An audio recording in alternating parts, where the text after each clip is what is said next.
Olá, bom dia! Pode chegar, seja muito bem-vindo. Nós estamos ao vivo, agora são 8 horas 31 minutos pelo horário de Brasília. O convite é o de sempre. Vamos juntos começar o dia bem informados. A partir de agora, você confere as notícias do Brasil e do mundo desta sexta-feira. Vamos de destaques.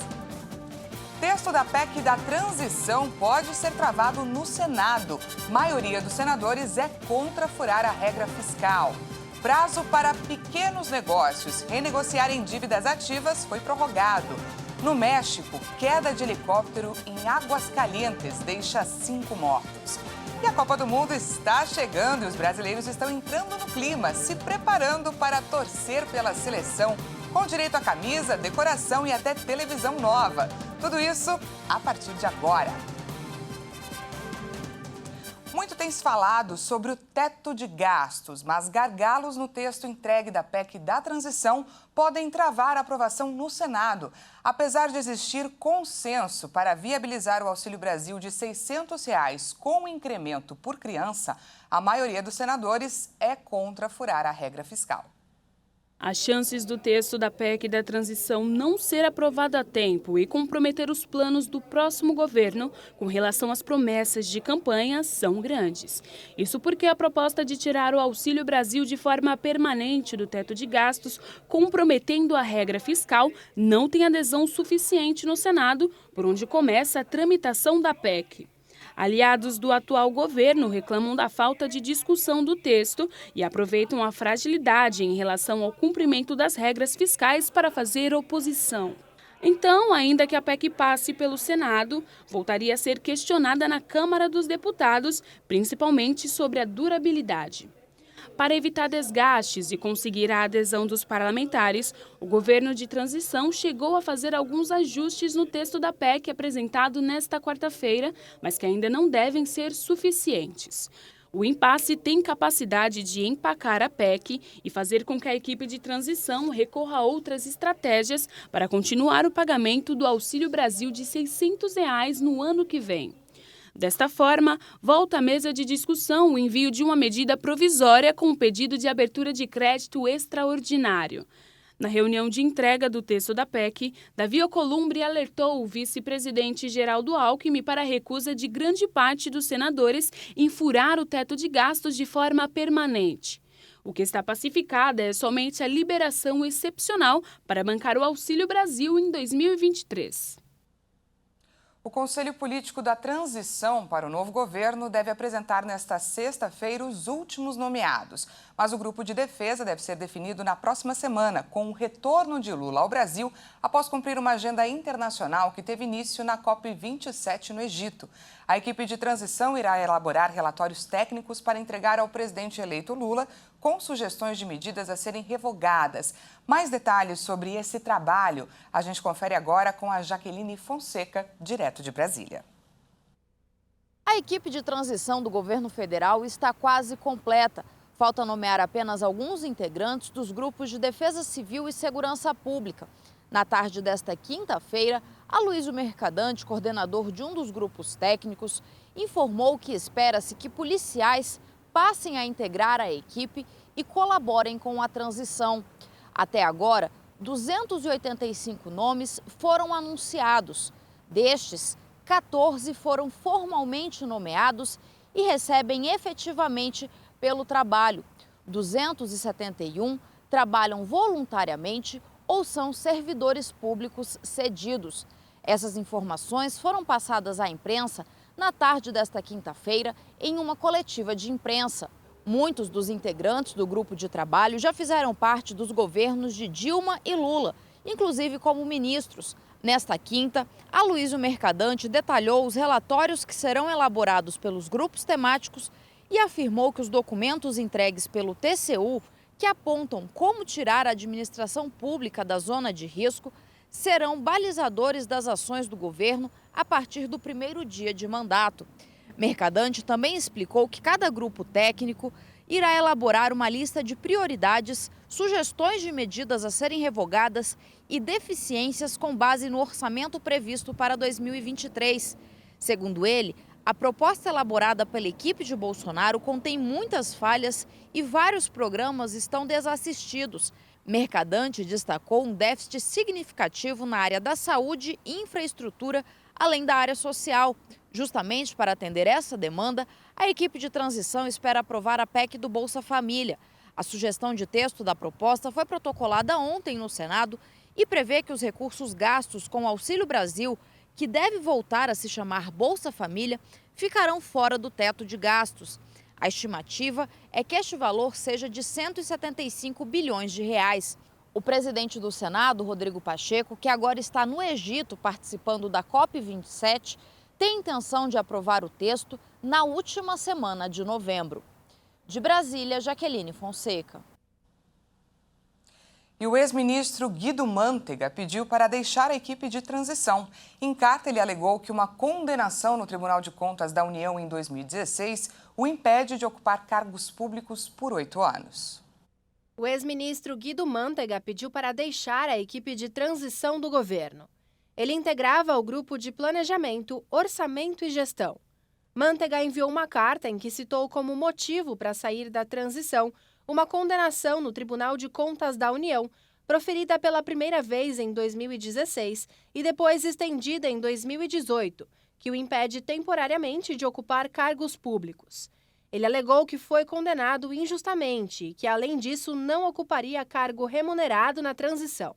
Mesmo assim, segundo Mantega, o fato estava sendo explorado por adversários políticos. O nome dele para a equipe de transição do terceiro mandato de Lula havia sido anunciado na semana passada. De acordo com a assessoria do governo de transição, o vice-presidente eleito, Geraldo Alckmin, recebeu a carta de renúncia de Mantega e ligou para o ex-ministro. Alckmin agradeceu a Mantega pelos serviços prestados à transição. O vice-presidente ainda lembrou que Mantega seria um colaborador voluntário, sem receber nada pela sua contribuição. O prazo para os pequenos negócios renegociarem dívidas ativas da União foi prorrogado. Agora, até o fim do ano, os empreendedores podem acertar as suas contas. O novo prazo para que os donos de pequenos negócios negociem suas dívidas ativas da União se estendeu até o dia 30 de dezembro. Os benefícios para aqueles que optarem por aderir às renegociações incluem entrada facilitada, prazo ampliado para pagamento e descontos. Entre os acordos de transição com prazos maiores estão o Programa de Regularização do Simples Nacional e a Transação de Pequeno Valor.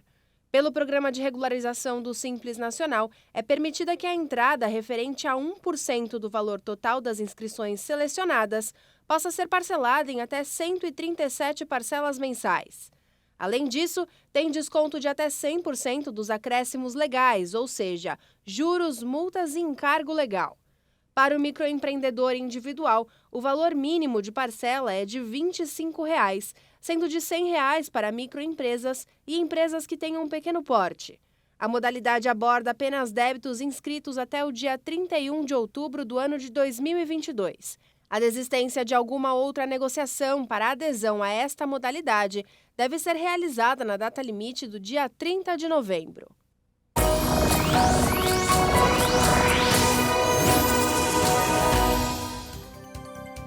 Antes do intervalo, a gente atualiza para você a previsão do tempo. As chuvas que vinham atingindo as áreas centrais do país deverão dar uma trégua neste final de semana.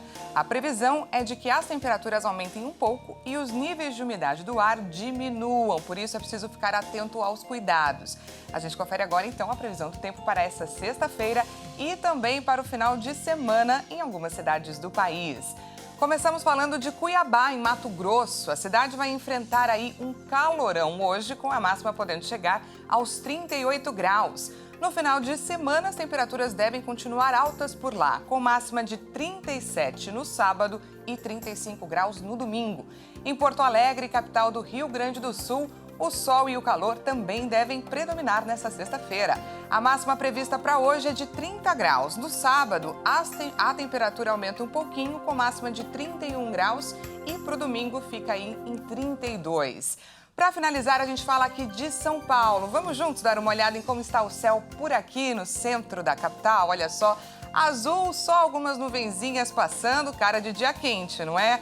O dia começou ensolarado por aqui, a expectativa é sim de calorão para todo o final de semana, não só para essa sexta-feira. A máxima prevista para hoje é de 24 graus. No sábado, a temperatura aumenta um pouquinho, a máxima chega a 26 e no domingo as temperaturas devem alcançar aí os 28 graus. Veja a seguir. Queda de helicóptero em Aguascalientes, no México, deixa 5 mortos. E a Copa do Mundo está chegando. Os brasileiros já estão entrando no clima, se preparando para torcer pela seleção, com direito a camisa, decoração e até televisão nova. Nós voltamos já, não perca!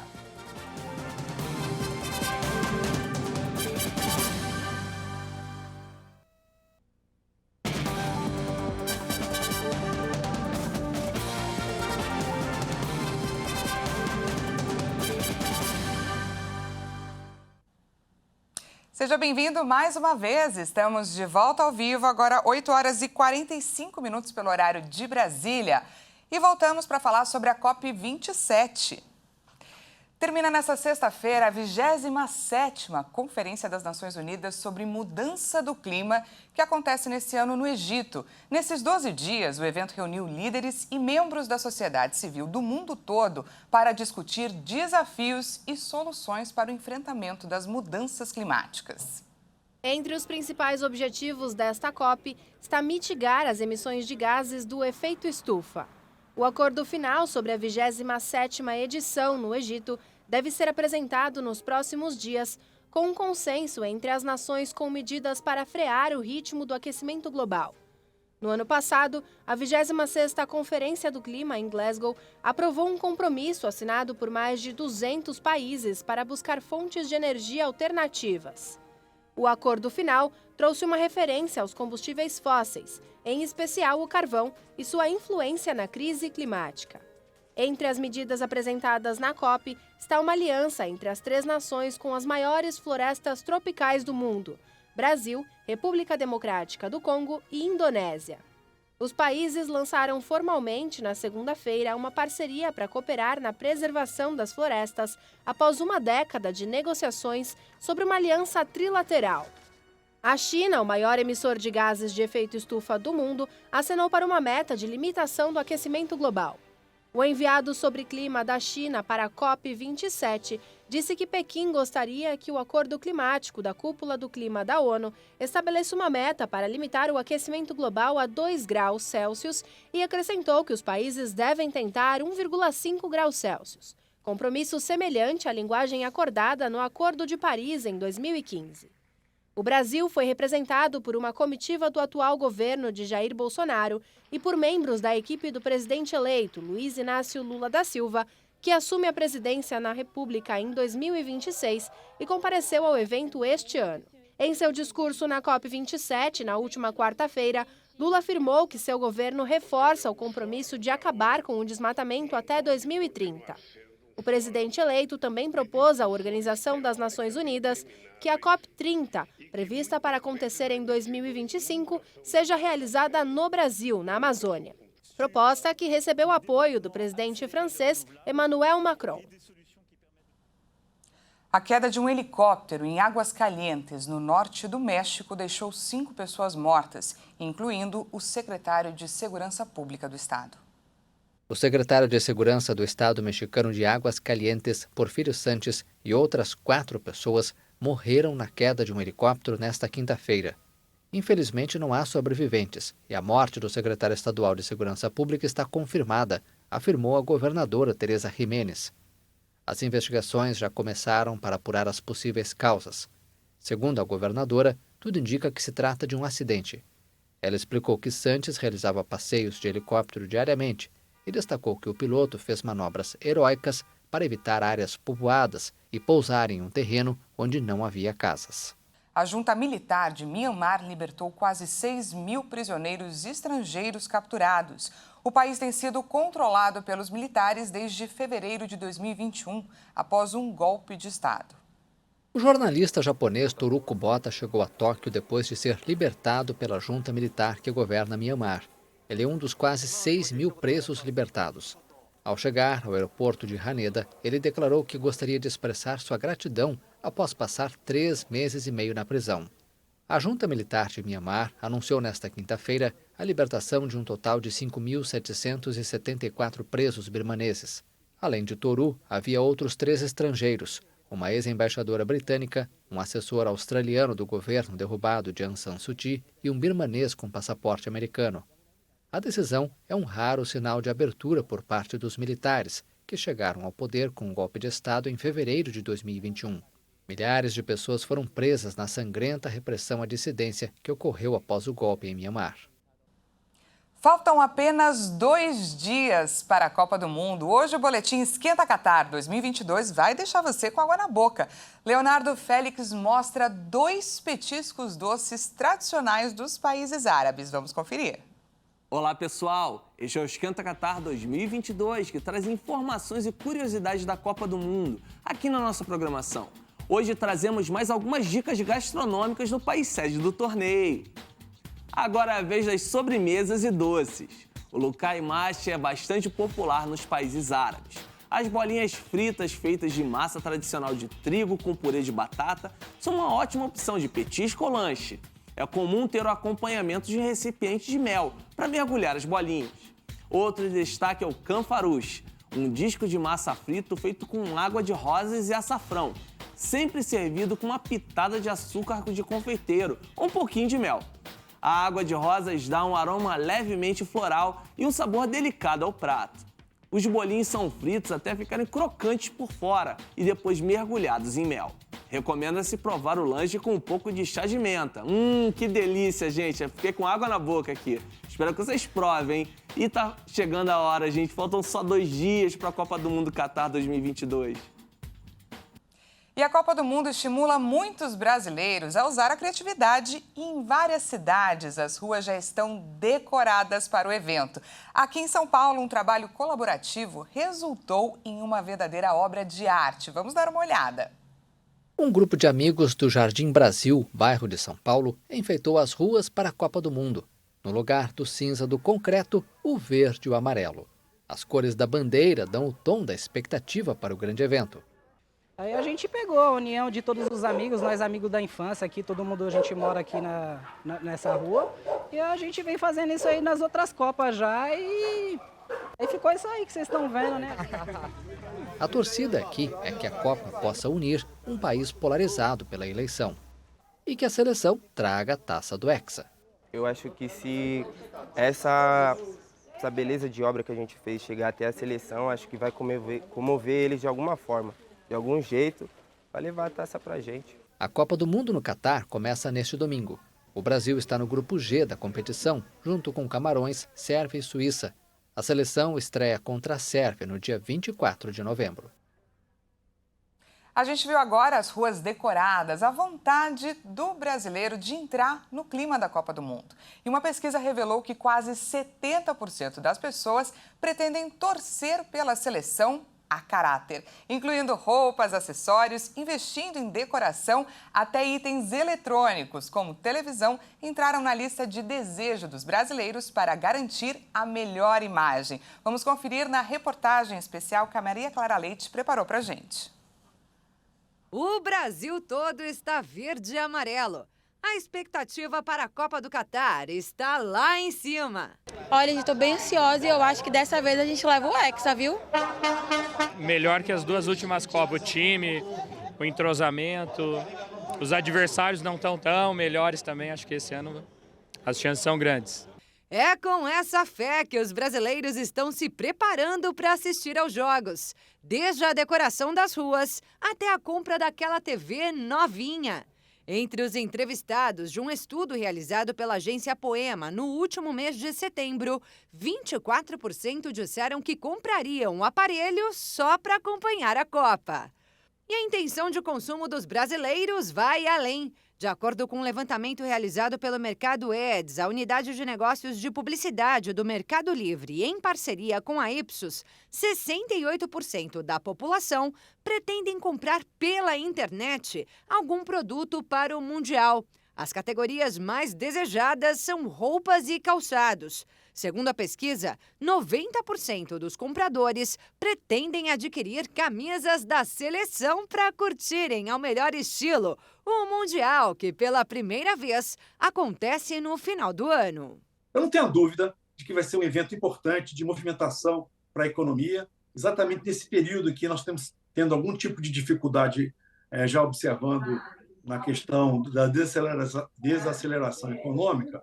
Então, esse fator é importante, sim, acontecer esse evento em novembro. E esse comércio não está aquecido apenas no e-commerce, não. Aqui na rua 25 de março, região de comércio popular de São Paulo, a movimentação é bem grande. Para compra de camisas, bandeiras, é claro. Mas o que chama a atenção também são outros acessórios. Tem até a taça da Copa. A Ana Angélica veio de longe para fazer as compras por aqui. De Roraima, para comprar um monte de coisa para levar para lá. Isso, para preparar todo mundo para a Copa. Essa preparação toda também acontece nos estabelecimentos que vão receber o público. Uma pesquisa da Confederação Nacional do Comércio de Bens, Serviços e Turismo aponta que restaurantes e bares também vão sair ganhando nesse período. A expectativa é de faturamento de aproximadamente 860 milhões de reais.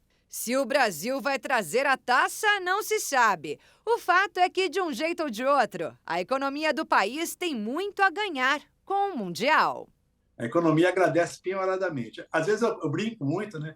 Quando o negócio está parado, eu mando o pessoal andar no parque, porque o economista gosta de movimento, né? Então, você tem a movimentação, você tem todos os elementos, né? Que você pode dizer que a economia ganha e muito com essa Copa do Mundo. Com a vitória econômica garantida, agora é só torcer para a seleção. A gente tem que ter confiança, fé que vai dar certo. Brasil! A torcida tá grande e a responsabilidade também. Essa edição fica por aqui. Muito obrigada pela sua companhia. Às 10 horas, Patrícia Velenic chega com mais informações e à 1 da tarde, eu e ela esperamos por você. Até mais.